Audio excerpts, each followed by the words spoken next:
Isang mapagpalang hapon po sa bawat isa sa atin. Ito po muli ang inyong lingkod, Brother Paul dito si Pastor po dito sa Jesus Christ Baptist Church, Santa Maria, Bulacan.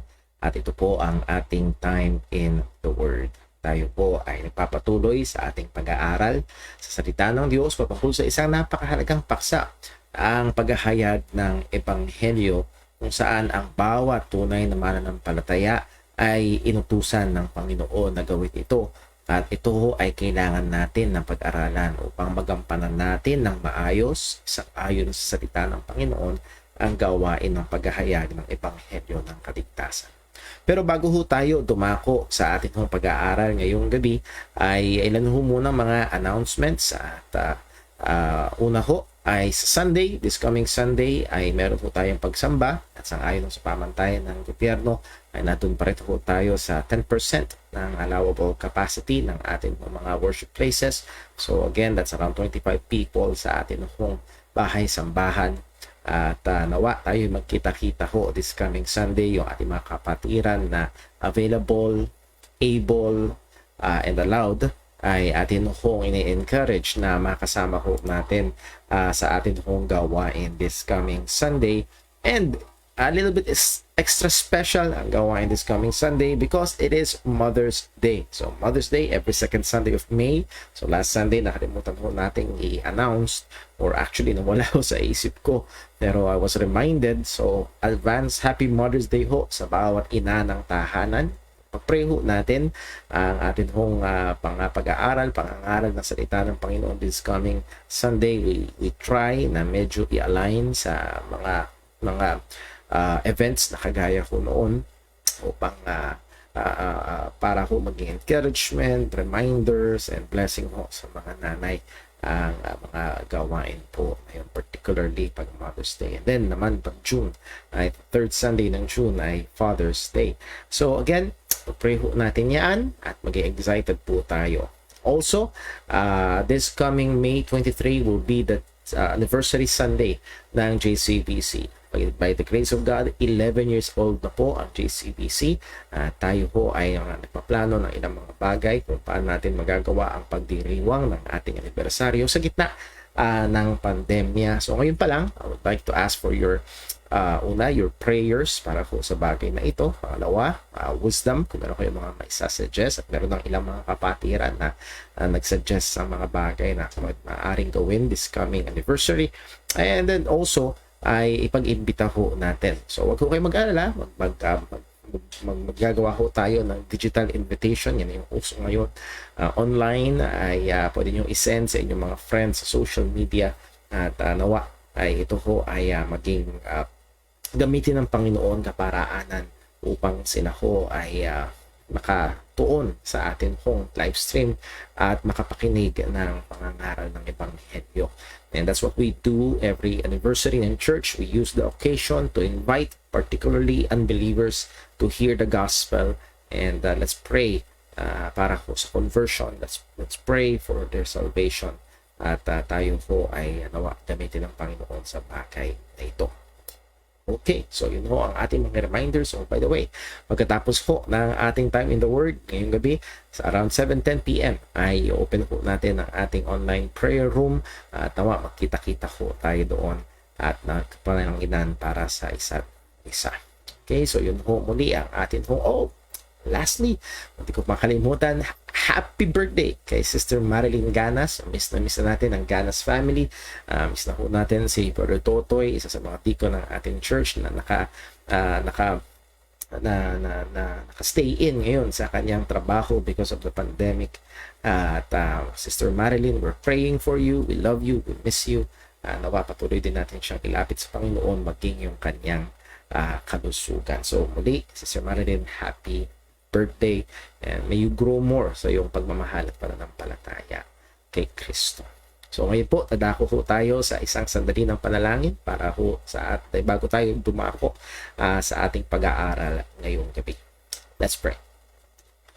Panginoon naming Diyos, aming Ama sa langit, muli kami sa iyo ay lumalapit. Sa lahat, O Panginoon, ay humihingi kami paglilinis, kapatawaran sa mga pagkukulang, kasalanan. Panginoon, hindi lamang ang mga nagawa, kundi maging ang mga nasabi. Hindi lamang ang mga nasabi, kundi maging ang mga inisip, ninasa. Lahat ng ito nawa, O Diyos, Panginoon, ay yung saliksikin, pakita mo sa amin ang mali, kasalanan, o dumi. Dalhin mo kami sa isang tunay, tamang pagsisisi. O Panginoon, tulungan mo kami. Bigyan mo kami ng lalo pang pagkamuhi sa kasalanan. Na lalo nawang maging napakapangit sa aming pananaw, sa aming panlasa, at sa aming damdamin. Kasalanan. Tulungan mo kami, O Diyos. Patayin ang mga nakatahan pang kasalanan sa amin. O Panginoon, tulungan mo rin kami. Kailangan namin na lalo pang magpursige sa gawain ng kabanalan sa aming mga personal na buhay. Magpursige sa mga daluyan ng biyaya. Pursige sa paglilingkod at mamahal sa iyo at sa aming kapatiran. Kailangan namin, Panginoon, ang iyong tulong. Lord, marami ang negatibong naapektuhan ng pandemyang ito. Hindi lamang sa physical, kundi maging sa spiritual, kung saan marami ang hindi na natitipon o nakakadalo sa mga pagsamba. Panginoon, tulungan mo kami maging mapagbantay. Nawa, O Diyos, ay patuloy mong ilagay sa aming puso ang pagnanasa na magawa ang iyong kalooban, kami magtipon-tipon sa kakaluwalhati ng iyong pangalan at katitibay ng aming pananampalataya. At kami rin ay lalo pang umasa sa pinakamasarap, pinakamaganda na hinintay namin na kami matipon lahat sa piling mo. Sa Panginoon, nawa, ng oras na ikaw ay dumating, masumpungan mo kami na ginagawa ang iyong kalooban na nagtatapat sa iyo. Sa ngalan ng Panginoong Hesus, sa aming hinihingling ang iyong tuturo, paggabay, pag-iingat. Maging sa aming pag-aaral ngayong gabi, bigyan mo kami ng liwanag. Meron mang mga bagay na maaari nakasanayan na namin, ngunit hindi ayon sa iyong salita. O Panginoon, muli tulungan mo kami na lumakad sang ayon sa iyong katotohanan. Muli, Panginoon, di ba na ikaw ang kumilos, di ba na ikaw ang magturo, at di ba na ikaw ang magbago? Mga bagay na ito'y pawang magiging walang kabuluhan. Wanatiin mo yung dakilang pangalan, tulungan mo po ako bilang tagapagturo, yung gabayan ng bawat isang tagapakinig. Lahat ng ito ay mauwi sa kaluwalhatian mo. Dalangin namin ito sa ngalan ng aming Panginoong Jesucristo. Amen. Okay, so dumako ho tayo sa ating lesson. This is Biblical Evangelism and we are now on lesson number 15. At yung ating pinakamagiging lesson ngayon is somewhat magiging, I think, magiging controversial sa iba. Nevertheless, I hope na inyong samahan at sundan ang mga pag-aaral na ito at tignan talaga, timbangin. Ano ho? At kagaya nung, I would like to encourage you to be like Bereans, to search the scriptures if those things were so. Ano ho? Kung hindi sang-ayon sa salita ng Diyos ang sinasabi ni Brother Paul, well, again, ay hindi ito dapat sundin. Ngunit kung makikita natin na ito ay sang-ayon sa salita ng Panginoon, well, dapat tayong magpailalim. Okay, so tingnan ho natin, mag-review tayo sandali. And I hope itong definition na ito ay naka-burn na sa ating mga memories. Itong sabi, evangelism is the work of God in using Christians to communicate the gospel message to men and women as sinners with a view to their conversion under the mandate of the church. And ating hinimay-himay yan sa 6 points. Number 1, this is the evangelism is the work of God. At si Apostol Pablo, ang sabi niya, pagkatapos ng saysayin ng napakadakilang katotohanan, napakadaming katotohanan patungkol sa kaligtasan, ang sabi niya sa Romans 11:36, for of Him and through Him and to Him are all things. At yung all things in context is particularly God's work and plan of salvation. At lahat daw ito ay of Him, galing sa Kanya, through Him, sa pamamagitan niya, and to Him. Mauuwi din sa Kanya ang lahat ng kaluwalhatian. To whom be glory forever. Amen. So, our understanding of salvation should be that way. So dito yung tanong, if your view of salvation and evangelism does not reflect this truth, there's a need for great reevaluation.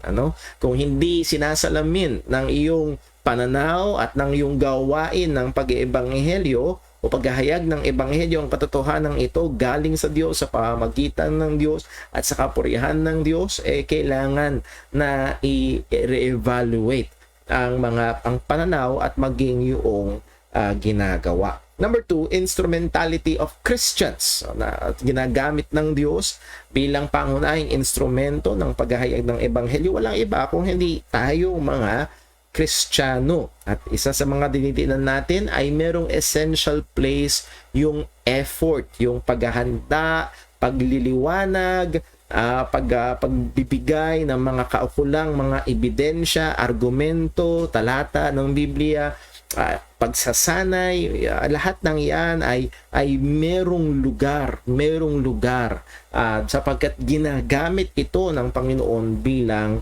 instrumento. So let me encourage each and everyone at pati ang aking sarili, kailangan nating mag-develop pa, mag-improve pa.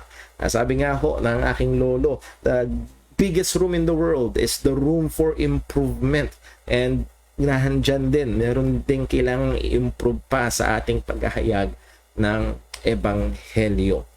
Number 3, the centrality of the message. When it comes to preaching the gospel, well, the gospel is king. Hindi natin pwedeng ikompromiso yung pinaka-mensahe. Ang sabi ni Pablo, "For I determined not to know anything among you save Jesus Christ and Him crucified." So that's the person of Christ and the work of Christ in salvation. Ito yung pinaka-summary ng katuruan ng Kristyanismo. At hindi ito pwedeng ikompromiso. Sinner status of the hearer. Medyo naging matagal tayo dito at sana na nakita natin, naunawaan natin ang sinasabi ng Biblia na ang tao ay makasalanan at sa kanyang kalagayan ng pagiging makasalanan, hindi siya neutral. Kundi siya ay against, laban, anti-God. Yun ang kalagayan ng isang makasalanan. Kaya nga, siya ay totally unwilling, ayaw niya, and unable, hindi niya kaya na gawin at gustuhin ang anumang spiritual na mabuti sa ikaliligtas. Malinaw ang sabi, Romans 8:7, because the carnal mind is enmity against God, for it is not subject to the law of God, neither indeed can be. So, when we go out to evangelize, pag humahayo tayo para mag-soul winning at bubuksan natin ang salita ng Diyos, asaysayin natin ang katotohanan ng Panginoon sa isang tao, yung taong yun in his sinful nature, ayaw niya at hindi niya kaya sa kanyang sarili. Ayaw niya at hindi niya kaya na gawin at gustuhin ang anumang bagay para lumapit kay Kristo. You remember, ang sabi ng salita ng Panginoon sa John chapter 3, verse 19, "And this is the condemnation, that light is come into the world, but men love darkness rather than light, because their deeds were evil." Mas gusto ng tao ang dilim. So pag inihayag mo ang liwanag ng ebanghelyo, well, hindi siya tatakbo palapit, kung hindi siya tatakbo palayo. Sapagkat ayaw ng tao ng liwanag, ang gusto niya ay dilim. Ito ang malinaw na testimonyo ng salita ng Diyos tungkol sa makasalanang tao. So because of this, yung spiritual na kalagayan ng tao, siya alipin ng kasalanan, siya patay sa kasalanan, we conclude na ang mga cheap tricks, manipulative means ng tao na ginagamit na sa maraming mga so-called evangelism sa panahon natin ngayon ay walang magagawa dahil sa kondisyon na ito ng tao. Ang sabi sa John 6:65, sabi ni Jesus, "And he said, therefore said I unto you, that no man can come unto me." So wala daw kaya. Wala. Pero salamat sa Diyos, meron duktong si Jesus, "except it were given unto him of my Father." So babalik tayo dun sa point 1. It is the work of God. Liban na kumilos ang Diyos, ang tao ay ayaw at hindi kaya. Well, ano ang intensyon kapag tayo ay nagbabahagi ng ebanghelyo? Siyempre, isa ang ating intensyon, sila ay manampalataya at maligtas. Yun ang ating goal. Goal is conversion. So we must sincerely invite, challenge, and call people to repentance and faith to Christ. Kailangan natin sinserong imbitahan, kagaya ng pag-iimbita ni Kristo, come unto me all that you labor and are heavy laden and I will give you rest. Kailangan nating i-challenge sila, kung paano challenge ni Apostol Pablo si King Agrippa. King Agrippa, I know na naniniwala ka sa prophets, narito ang katotohanan. And we must call people, tawagin natin sila sa pagsisisi at pananampalataya kay Kristo Jesus. Yun yung ating gawain. Yun yung sabi nga ni Pablo, siya nagtanim, si Apollo ang nagdilig. Yun yung ating gawain. Pero ang magbubukas ng puso, ang magbibigay ng paglago ay walang iba kung hindi ang Panginoon. Sabi nga sa Acts 20 verse 21, testifying both to the Jews and also to the Greeks. By the way, meron lamang iisang testimony, iisang message para sa kaligtasan ng Jews and ng Greeks. Merong ilan na mga nag-develop ng katuruan. Magkaiba ang paraan ng kaligtasan, magkaiba ang ebanghelyo. Again, that's just simply unbiblical. Pero meron lang isang tinetestify sa Jews and the Greeks, which is repentance toward God and faith toward our Lord Jesus Christ. So, ito'y panawagan sa lahat at bilang mga maghahayag ng ebanghelyo, well, yun yung ating sinserong imbitasyon, hamon at panawagan sa mga makasalanan. We must be earnest in our prayers for the conversion of people to Christ. Dapat marugtog. Meron tayong pananalangin. I-develop natin sa ating madalas sa ating panalangin ang sentro ay tayo, yung pangangailangan natin. And I'm not saying that is bad to pray for your needs, no. Hindi masama yun, pero we can do better to include others, to include people. At nawa hindi lang puro yung financial o physical na pangangailangan, kung hindi lalo na yung spiritual na pangangailangan ng mga tao sa paligid natin, at yun sa lahat ay ang kaligtasan. Sabi ni Pablo, ang kanyang heart's desire at prayer sa Panginoon para sa kanyang mga kababayan ay maligtas. Anong importante sa puntong ito? We must refuse the temptation to be manipulative in our methods to produce instant man-made results. At mamaya sa ating pagpapatuloy sa pag-aaral, makikita natin, meron ba mga manipulative methods nagpo-produce ng instant man-made results? Or sad to say there are, at nakakalungkot sabihin na ito yung namamayani na kaparaanan ng paghahayag ng ebanghelyo sa kasalukuyan sa maraming mga evangelical churches, even Baptist churches. So we must resist and refuse yung hatak para gawin ang bagay na yun. Well, ang pangunahing ahensya, kaparaanan na gagawin ng Panginoon, itong gawain niya na ito ng pag-iebanghelyo is under the mandate or agency of the church. Isang mahalagang bagay nating maalala ang Great Commission, which is disciple making, ang gawain ng paghahayag ng ebanghelyo, pagbabautismo at tuloy-tuloy na pagtuturo sa mga naligtas at nabautismuhan ay gawain na posible lamang sa pamamagitan ng ahensya ng gobyerno, ng iglesia na ating Panginoong Hesukristo.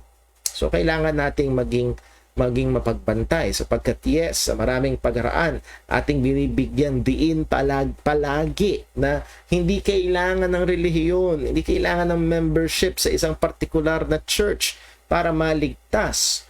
At madalas iniiwan lang natin doon at maaaring naiiwang mensahe, well, hindi kailangan ng church. Pero pagkatapos maligtas, ang plano at disenyo ng Panginoon sa buhay ng isang Kristiyano ay maging kabahagi ng iglesia kung saan siya'y patuloy na matuturuan at makakapagministeryo sa pamagitan ng mga kaloob ng Panginoon. At madalas ay hindi nai-stress ang bagay na ito. God has given gifts. Magbigay siya ng mga kaloob at ang kaloob na ito ay nakadesenyo para sa pagmamature, paglago, paglalim ng pananampalataya ng mga Kristiyano, at ito ay ibinigay niya sa iglesia. Ang sabi sa Ephesians 4:11, and he gave some apostles and some prophets and some evangelists and some pastors and teachers for the perfecting of the saints, for the work of the ministry, for the edifying of the body of Christ. So again, madalas po natin itong pinapaalala, ang Lone Rangerism sa Christianity ay walang puwang. Yung Lone Ranger, it's just Jesus, the Bible, and me. Again, hindi natin dinideny ang pagiging personal ng relasyon kay Kristo, pero ang buhay Kristiyano na pininta ng salita ng Panginoon ay corporate. Malaking bahagi nito na kapisan kasama ang mga kapwa mananampalataya sa konteksto ng isang iglesia. At narito ang Diyos ay nagbigay, ang Panginoong Jesus ay nagbigay ng mga kaloob, gifts sa iglesia upang maging kagamitan sa pagmamature ng mga Kristiyano. Again, this is the New Testament concept or model of evangelism. Ito'y gawa ng Diyos, saan gumagamit siya ng mga tao o mga Kristiyano upang ikomunika ang mabuting balita ng kaligtasan sa mga tao na makasalanan, na merong layunin na sila ay maligtas, at ito ay sa pamamagitan ng ahensya ng iglesia. So ito yung New Testament concept, at nawa ay isang magandang hamon sa atin is, does our view, work, and method or methods of evangelism reflects these biblical truths? Nire-reflect ba nito ng atin hong gawain ng paghahayag ng ebanghelyo, na tayo naniniwala na ang paghahayag ng ebanghelyo ay gawain ng Panginoon, that God is really actively involved? Or sa soul winning ay nakadepende ka lang talaga sa iyong sarili, nakatingin ka sa husay ng ayong pag-argumento? Or andun naman din yung sa kabila nito, in using Christians, yun namang iba ay talagang masyado lang nahilig doon sa pagiging soberano ang Diyos pagdating sa kaligtasan, pero basta wala na akong kailangan gawin, ililigtas ng Diyos yung kiniligtas niya. No, God uses the believers para ikomunika ang ebanghelyo, and then to communicate the gospel message. Yung bang ating pananaw, gawain at metodolohiya ng paghahayag ng mabuting balita ay nakasentro sa mabuting balita? Yun ba yung goal talaga natin, na maihayag ng malinaw ang mabuting balita? Or sa madalas nating nasabi, at mamaya titignan natin to, ay ang goal na ay mapasunod sa isang panalangin at hindi yung maihatid ang ebanghelyo. So let us be very, very careful. So atin hong obserbahan at ating re-evaluate ang atin hong mga gawain at pananaw sa paghahayag ng ebanghelyo. Ang layunin natin ay ang conversion ng mga tao. By the way, yung bang ating pananaw sa mga taong atin hong kinakausap, nakikita ba natin sila bilang makasalanan at guilty patungo sa kapahamakan, and also makasalanan? Ayaw. Madalas may mga lumalapit sa aking mga kapatiran, at kulang na lang ay umiyak sapagkat yung mga mahal nila sa buhay ay gusto nilang maligtas, gusto nilang makakilala kay Kristo, at nasyasyak sila kung paano na lang na ganun kanegatibo ang reaksyon ng kanilang mga mahal sa buhay. Meron nga ho tayong kapatiran, alala ko, sabi niya sa akin, bakit ganun, Brother Paul? Hindi naman ako nang bababae, hindi naman ako gumagawa ng kung anong kasamaan. Ba't na lang ganun yung galit nila sa akin? Ang sinusubukan ko, ilapit sila kay Jesus. Well, makikita natin because they are sinners. Ayaw nila, rebelde laban sa Panginoon, at umaakto sila ng sang-ayon sa katotohanan. Now, hindi yun dapat magbigay sa atin ng kawalan ng pag-asa, sapagkat nakita rin natin na ang Diyos ang soberanong kumikilos sa puso ng mga tao upang ito'y buksan at para sila'y sumampalataya sa ating Panginoong Jesucristo. So, they are sinners, and then makita natin na ang gawain ng pag-iebanghelyo ay hindi dapat ihiwalay sa konteksto ng iglesia. Ano ho? Na kalooban ng Panginoon ay maging disipulo niya ang mga tao. Again, merong yes, I do not, hindi ko tinatawaran yung pag gusto ko maligtas ang mga tao, pero hindi dapat huminto doon. Gusto ng Diyos na maging taga-sunod niya. Gusto ng Diyos na sila'y mabautismuhan, at gusto ng Diyos na sila'y patuloy na maturuan. At ito is konteksto ng iglesia. So, iyaan. So again, yung bang ating view, yung bang ating gawain, yung bang ating metodolohiya ng paghahayag ng ebanghelyo ay sinasalamin ang konseptong ito ng soul winning, ng evangelism na malinaw na nakita natin sa bagong tipan. So maganda na atin hong i-apply, tingnan kung mayroong mga bagay na kailangang ayusin, baguhin sa ating paraan ng paghahayag ng ebanghelyo at sa biyaya ng Panginoon. Nung naunawaan ko ang ilan sa mga katotohanan sa salita ng Panginoon about dito ay yes, may nabago sa aking paraan ng paghahayag ng ebanghelyo ng ating Panginoong Jesus. Dati-rati akala ko ay nakadepende sa husay ng argumento. Dati akala ko ay ang layunin talaga ay patanggapin ang tao. Actually nakikita ko natin na hindi pala ganun. Yes, ibigay mo ang buong husay para ipresenta ng malinaw at maunawaan ng ebanghelyo, pero nakaasa sa Panginoon. Ang layunin sila ay sumampalataya sa ebanghelyo ng ating Panginoong Yesus. So ngayon i-consider natin at maging sa mga susunod nating pag-aaral ay magkakaroon tayo ng overview about the current evangelisms, mga views and practices sa kasalukuyan na paghahayag ng ebanghelyo na nangyayari sa maraming mga gawain, ilang mga pananaw at ilang mga practices regarding evangelism. Para makita rin natin, maging aware tayo. Baka mamaya yung ginagawa natin ay makita natin, oy, ito pala yun, ay tama, salamat sa Panginoon. Ito pala yun, ay mali, kailangan kong iayos o pagsisihan at baguhin. So this will just be an overview. Hindi natin to masyadong lalaliman, pero gusto kong maunawaan po natin yung mga konsepto at katotohanan patungkol sa bagay. So una natin i-considera is universalism. Universalism, isa sa mga iba pang tawag sa universalism is evangelical optimism.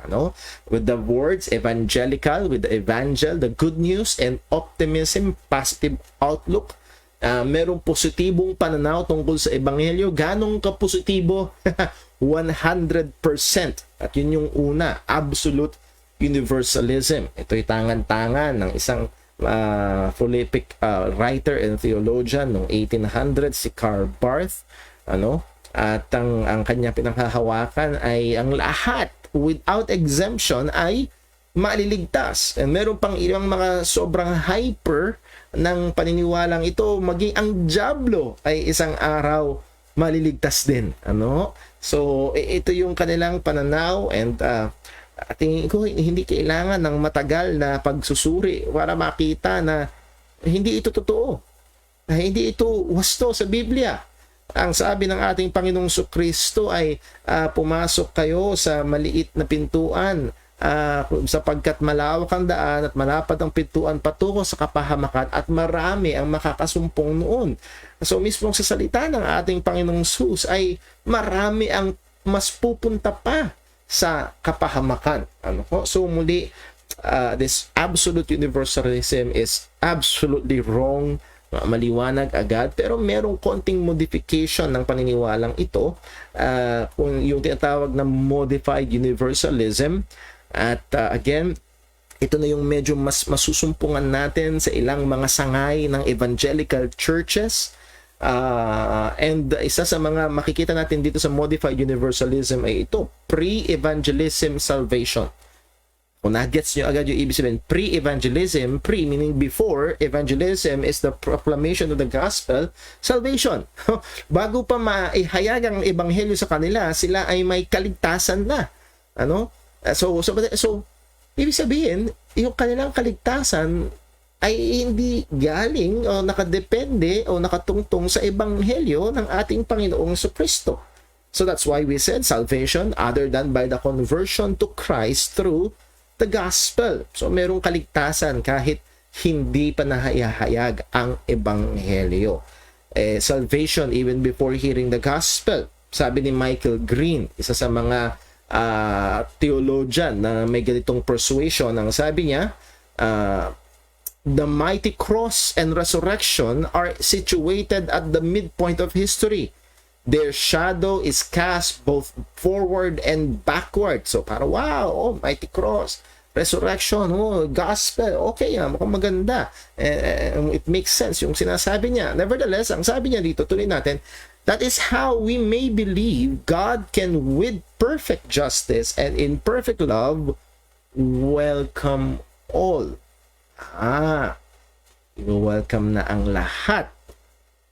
Again, sa Kristiyano, parang pwede naman lumapit.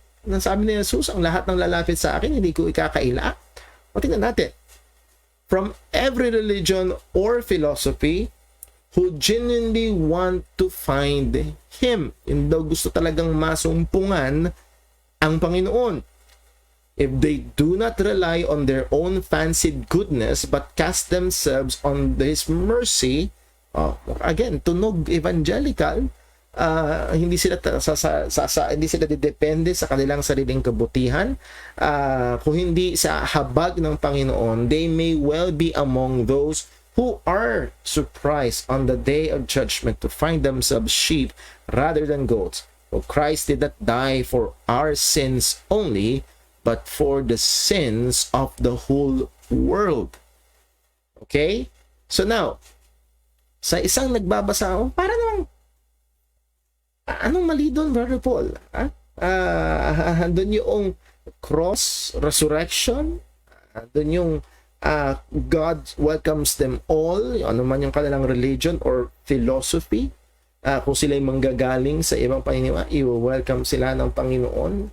Pero yes, mag-ingat po tayo sapagkat sa ating kaisipan bilang mga Kristiyano, galing din tayo sa ibang relihiyon, galing din tayo sa ibang paniniwala, pero winelcome tayo nung tayo ay sumampalataya sa ating Panginoong Hesukristo. Pero narito, ang kay Michael Green, basta gusto mong masumpungan ang Panginoon, anuman ang iyong pananampalataya, anuman ang iyong paniniwala, basta gusto mong masumpungan ang Panginoon, welcome ka. Yan yung pinupunto. At ang anuman ang iyong paniniwala, anuman ang iyong relihiyon, ang anino ng krus ay naroroon. Sakop ng krus yan. Yan yung binibigyan niya ng punto. And again, ang gusto kong makita natin dito is a vague, malabong generalization, generalized appeal to the gospel, mercy of God and man seeking of God. By the way, wala naman naghahanap sa Panginoon. Wala naghahanap sa Panginoon. At walang panawagan sa pagsisisi at pananampalataya sa ebanghelyo. Ang punto lang ni Michael Green, again, namatay si Jesus para sa lahat. Ano man ang paniniwala nila o relihiyon nila, namatay si Jesus para sa kanila. So as long as gusto nila ang masumpungan ng Panginoon at titiwala sila sa Panginoon, okay na yon. Nakita niyo ho? So kung hindi tayo magiging maingat, parang okay naman, parang walang mali. Pero again, sa masusing pagtingin ay walang panawagan sa pagsisisi at partikular na pananampalataya sa ebanghelyo ng ating Panginoong Jesus. Ang punto ni Michael Green, ang gospel, Christ died for all. So, all of them ay maliligtas basta gustong at hinahanap nila ang Panginoon. Again, not through Christ. Hindi sa pamagitan ng pananampalataya kay Kristo. And by the way, hindi ho mga evangelicals lamang o hindi mga ilang evangelicals lamang ang may ganitong pananaw. You will be surprised na maging ang Roman Catholic Church sa kanilang statement sa Vatican II, ang sabi ng Roman Catholic Church, those who, while guiltlessly ignorant of Christ's gospel, ano? Ibig sabihin nun, hindi nila kasalanan kaya sila ignorante sa tungkol sa ebanghelyo. Taga-bundok sila, hindi sila narating ng misyonaryo. Hindi nila narating. They are guiltlessly ignorant of the gospel and of His church. Andito yung church, yung Roman Catholic Church. Pero daw, sincerely seek God and are brought by the influence of grace to perform His will as known by the dictates of conscience can achieve eternal salvation. Wow! So, again, this is an official stand ng Roman Catholic Church. Ignorante ka sa ebanghelyo, pero gusto mo talagang makita ang Panginoon, you seek God, at sa magagawa mo ay sinusunod mo ang iyong konsensya, malinis ang iyong konsensya, maliligtas ka. So, ano ang implikasyon nito? There is no real need for missions or evangelism. Hindi naman pala talaga kailangan ng missions. Hayaan mo na sila doon at sundin nila yung kanilang konsensya. Hindi ho ganun. Kung hindi makikita ho natin ang sang-ayon salita ng Diyos, inutusan ng Panginoon ng mga apostol, ay kayo magiging saksi ko hanggang sa lahat ng mga nasyon. Ano ho? So muli, ito ho ay hindi uubra. Ano? Ang tao ay kailangan lang hanapin ng Diyos at sundin ang kanilang konsensya at maliligtas na wala ang ebanghelyo. Again, this is a modified, somewhat limited universalism. At madalas, ang appeal ho nito ay hindi theological kung hindi sentimental. What do you mean? Hindi dahil may nakitang verse sa Bible kung hindi merong sentimento. Ito yung isa sa mga sentimento. Unfair. No? Paano yung mga hindi nakarinig ng ebanghelyo? Paano nga yung mga nasa bundok? Unfair. Na yun sila ay walang chance man lang na marinig ang ebanghelyo ng kaligtasan. At ano ho ang isasagot dito? Ano ang tamang tugon sang-ayon sa salita ho ng Panginoon? Well, A, have they not really heard or rejected anything from God? Wala ba talagang ni-reveal sa mga taga-bundok, wala ba talagang ni-reveal ang Panginoon sa kanila? Wala ba talagang mensahe na ipinadala sa kanila ang Panginoon? And then, pangalawang tanong ay, may obligasyon ba ang Diyos? Obligado ba ang Diyos na sila ay iligtas? Well, we know the answer there is no. Anong kailangan? Ang kailangan ay isang malinaw na kaunawaan patungkol sa implikasyon ng general revelation ng ating Panginoon at maging ng maliwanag na kaunawaan ng pagiging soberano ng Diyos pagdating sa kaligtasan. So tingnan natin yung una, a clear understanding and implication of God's general revelation sa Romans 1 verse 18 to 21. Ang sabi ng salita ng Panginoon ay ito, verse 20, ang sabi ng salita ng Diyos ay ito, for the wrath of God is revealed from heaven against all ungodliness and unrighteousness of men who hold the truth in unrighteousness, because that which may be known of God is manifest in them, for God hath showed it unto them. So again, yung mga taga-bundok, may pinakita ang Panginoon sa kanila. Ano ito? Verse 20, for the invisible things of Him from the creation of the world are clearly seen, being understood by the things that are made, even His eternal power and Godhead. So, merong mga nireveal ang Panginoon through His general revelation, through His creation, at ito ay pahayag ng Panginoon. Nagpapakita na merong Diyos na banal, na matuwid, na marunong. At ang sabi ng salita ng Diyos, because of this general revelation, ang sabi ng salita ng Diyos, sabi ni Pablo, so that they are without excused. So, merong pinahayag ang Panginoon. Pinapakita ng general revelation na ang tao ay walang excuse.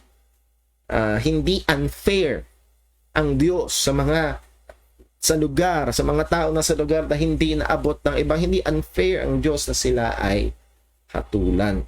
Kapagkat nag-reveal ang Panginoon ng sapat sa kanila. Now, sapat para saan? Point, the universality and inescapability of general revelation renders all men without excuse. That means it renders all men guilty. So ito ay nagpapakita ng pagiging guilty pero hindi nagpapakita ng kaparaanan kung paano maligtas. Pero ang punto ho na ating ang sinasabi ay hindi unfair. Hindi unfair. Sapagkat pinakita ng Diyos, sapat ang ebidensya para masumpungan ng tao ang kanyang sarili na makasalanan sa harapan ng Diyos na banal. So there is no unfairness. Well, again, yun yung objection, unfair sa mga hindi nakarinig ng ebanghelyo. Pero makikita natin na ang Diyos ay soberano pagdating sa kaligtasan at merong rhetorical question na binanggit si Apostol Pablo sa Romans 9 verse 22 which may be shocking sa marami. Ang tingin ng iba, ang ideya ng iba sa Diyos ay parang very soft, cuddly teddy bear na walang anumang, lagi lang nakangiti at lagi lang napakabait. He's the good guy up there. Pero ang sabi ni Pablo ay ito, what if God willing to show His wrath? Paano kung gustong ipakita ng Diyos ang kanyang puot and to make His power, ayan, yung bang objects, yung bang mga pagpapakitaan ng galit ng Panginoon na hindi karapat-dapat, wala. Kita natin sa Romans chapter 1 na ang puot ng Diyos na hayag mula sa langit laban sa mga kalikuan at kasamaan ng tao. So karapat-dapat sila sa wrath. So it is not unfair. It is not unfair. Sabi nga ni John MacArthur, and this is a paraphrase, hindi ko mailalaw word for word, hindi ko makita kung saan ko na panood o nabasa. Pero ang sabi niya, you don't want to talk about fairness when it comes to salvation. Fair will send everyone to hell. You want grace. Ayaw mo ng fair. Dahil ang magiging fair, kung fair ang pag-uusapan, ang tamang-tamang bagay ay tayo ay pumunta sa impyerno. Dahil tayo ay makasalanan. That is fair. Pero tayo ay kaligtasan kay Kristo. That is grace. Grace. That yun yung ating tungtungan pagdating sa kaligtasan. So again, kung gusto ng Diyos na ipakita ang kanyang puot, ano magagawa natin? Hindi siya unrighteous. Hindi rin siya unfair. So mamaya may hamon pa ho tayo. Isa pang sentimental appeal patungkol sa universalism ay ito, number 2, it is unthinkable of those who have lived virtuous lives on earth. Hindi naman pwede, Brother Paul, ang bait niya eh. Brother Paul, pwede ba? Pwede ba yung tita ko na napakabait, napakamatulungin? Pero hindi sumampalataya. Pwede ba na hindi naman tama na isipin na itong taong mabait na ito ay pupunta sa impyerno.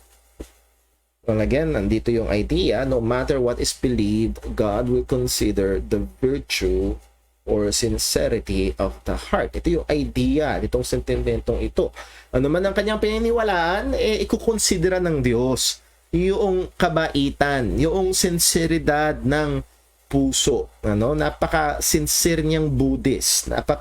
Napaka-sincere at napaka-mabait niyang Muslim. Siguro naman, parang hirap namang isipin na itong taong ito na napakabait, napaka-sincero sa kanyang paniniwala, ay pupunta sa kapahamakan.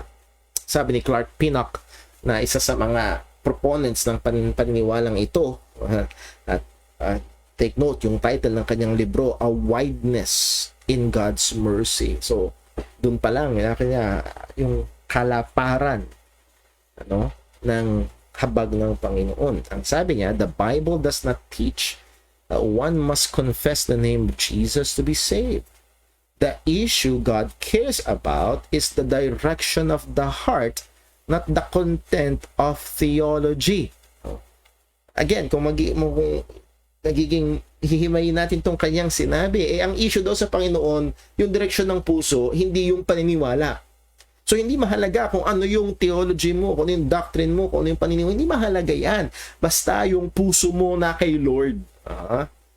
Hindi talaga kailangan yung si Jesus. Kung hindi, basta lang given yung puso mo sa Panginoon. So, again, kaya natin in-include itong mga quotations na ito is para wag niyo isipin na para lang tayong sumusuntok sa hangin. Meron talagang mga proponents nito.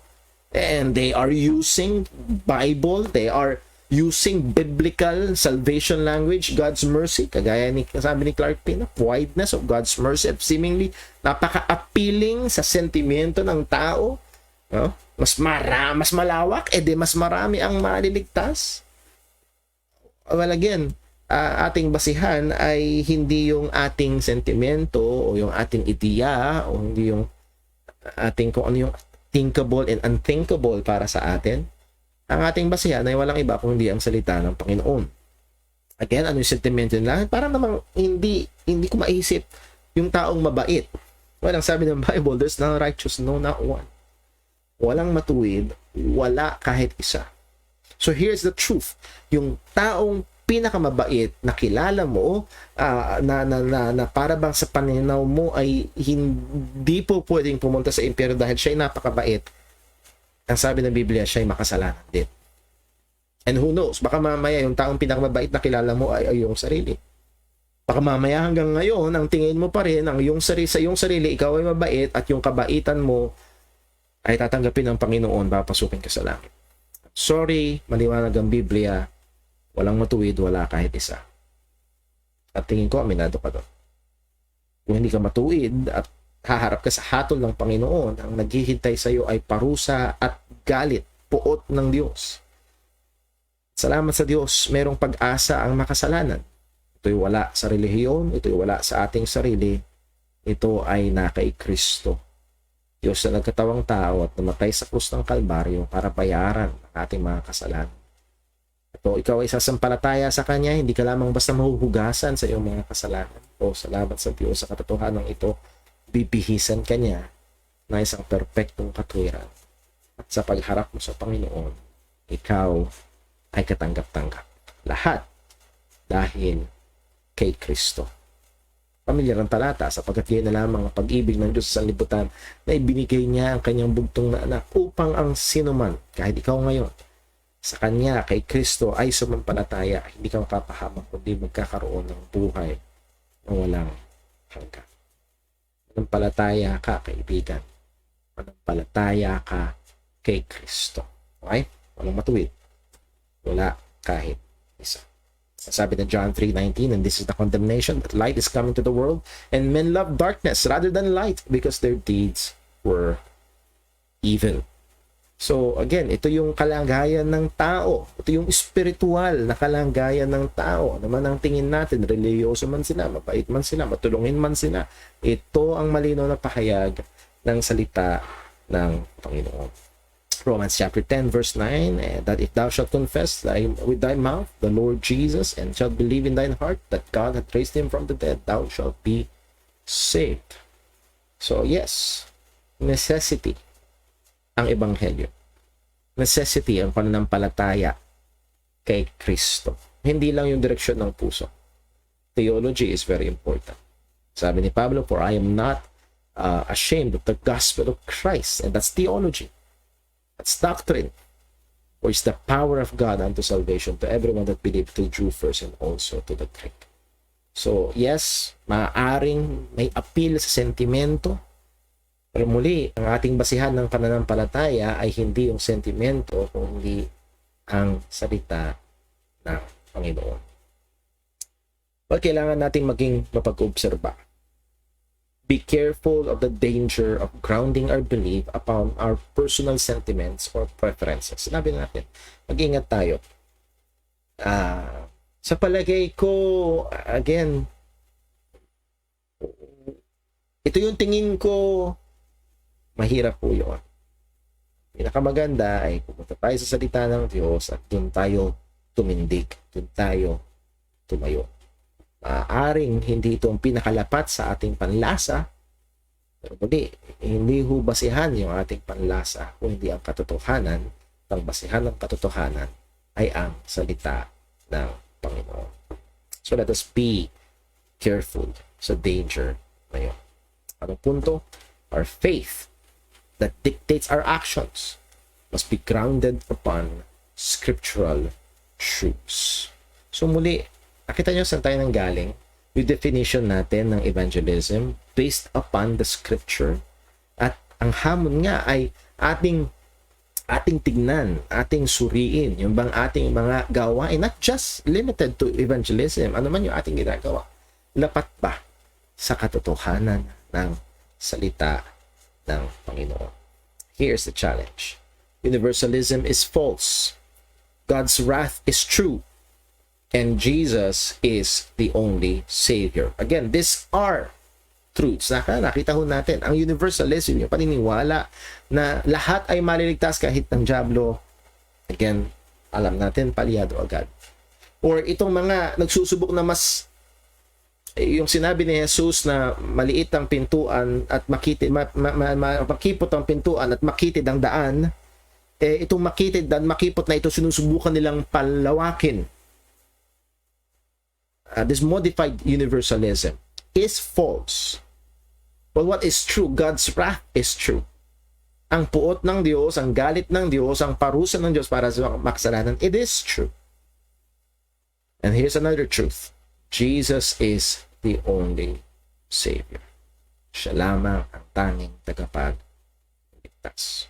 And because universalism is false, we must engage ourselves to a serious work of evangelism. Kailangan nating i-apply yung ating mga sarili sa isang seryosong gawain ng paghahayag ng ebanghelyo. Ito ay maging layunin natin, ito ay maging mithiin natin sa araw-araw, sa biyaya ng Diyos, sa mga nilalagay niyang tao sa ating makakasalamuha sa buong maghapon. Nawa, tulungan tayo ng Panginoon. Bigyan niya tayo ng tapang, ng wisdom. Kapag nanasa na ang ebanghelyo ay ihayag, paalam, parating sa iba. At yun ay ating gawain. Sabi ni Pablo sa Romans 10 verse 13, "For whosoever shall call upon the name of the Lord shall be saved." Oh, by the way, yung call dyan, hindi ibig sabihin is sinner's prayer. That's the proof text about sinner's prayer. At ang binibigyan diin dyan ay yung word na whosoever, dati limited sa Hudyo, pagtawag sa Panginoon. Pero ngayon, whosoever shall call upon the name of the Lord shall be saved. Verse 14, "How then shall they call on him in whom they have not believed? And how shall they believe in whom they have not heard? And how shall they hear without a preacher?" Paano nila malalaman kung walang maghahayag? Paano nga naman malalaman ng mga nasa bundok kung walang magdadala sa kanila? O nawa, yung panalangin na inutos ng Panginoon, "Pray therefore the Lord the harvest that He will send forth more laborers unto His harvest." Nawa tumawag pa ang Panginoon ng maraming mga maghahayag ng ebanghelyo mula sa ating church, mula sa ating na mga mananampalataya, ay tawagin, gamitin ng Panginoon. Now, huwag mo sana limitahan, ay pambihira, bundok lang pala, no?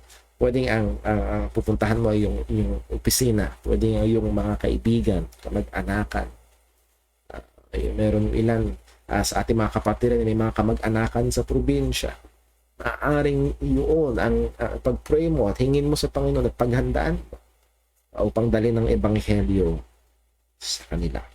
So how should they hear without a preacher? May God sa biyaya niya at kalooban niya ay tumawag pa siya ng maraming mga ngaral. Sabi ni H. Jones, hindi ko maalala ko anong ibig sabihin ng H niya. Well, sabi niya ito, "Well then, There is therefore an immense responsibility on Christian people to carry the gospel and to make the message clear and plain.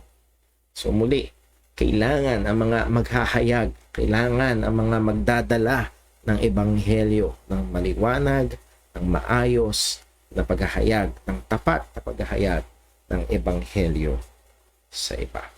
Well, next week, Wednesday, well, ito yung decisionism ang ating bibigyang pansin. Wala na tayong oras ngayon, pero for you to just have a preview, itong decisionism ay tinatawag din ng iba na easy beliefism, cheap grace, or decisional regeneration. And that will be reserved for next time in the Word natin sa Wednesday. So muli mga kapatid, I hope na itong mga pag-aaral na ito ay lalo tayong nahahamon sa mas tama, mas biblikal, at mas masipag at seryoso na pag-ahayag ng Ebanghelyo. Nawa tayo ay masumpungan ng Panginoon na hindi lamang tagapakinig kundi maging tagatupad nito. Nandito yung hamon, paano siya tatawag kung hindi nila narinig. Itong punto, kailangan nilang marinig. At nawa, maging kagamitan tayo ng Panginoon para ang iba na ating mga mahal sa buhay, kakilala, ay marinig nila ang ebanghelyo ng kaligtasan. Who knows?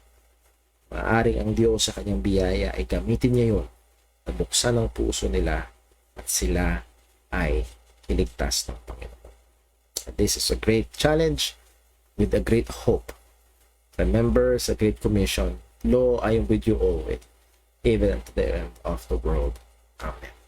Maaring ikaw ay ngayon mo palang susubukan at doon ang natural na ikaw ay mahiyain, natatakot.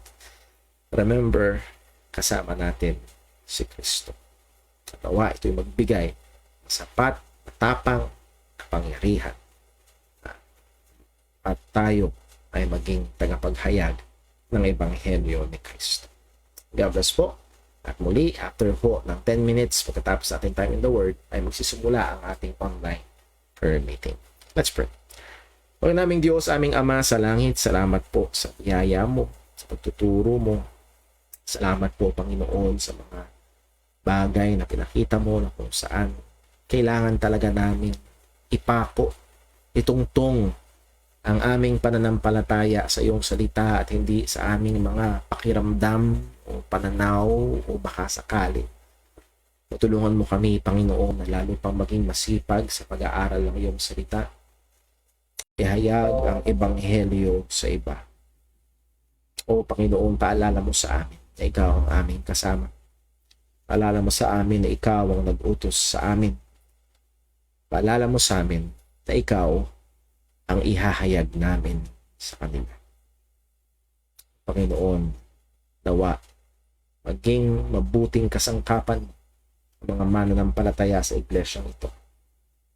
Kaya hayag ng ebanghelyo sa iba. Ingatan mo kami, tulungan mo kami. Maging sa aming sandali ng sama-samang pananalangin, ikaw po nawa ang gumabay. Lahat ng kapurihan ay mauwi sa iyong dakilang pangalan. Lord, pinapasalamatan ka namin sa patibagong taon na iyong binigay sa aming kapatid, Sister Marilyn. Tulungan po nawa siya at ingatan. Una, sa kanyang buhay pananampalataya. Kalawa, maging sa kanyang pisikal na kondisyon.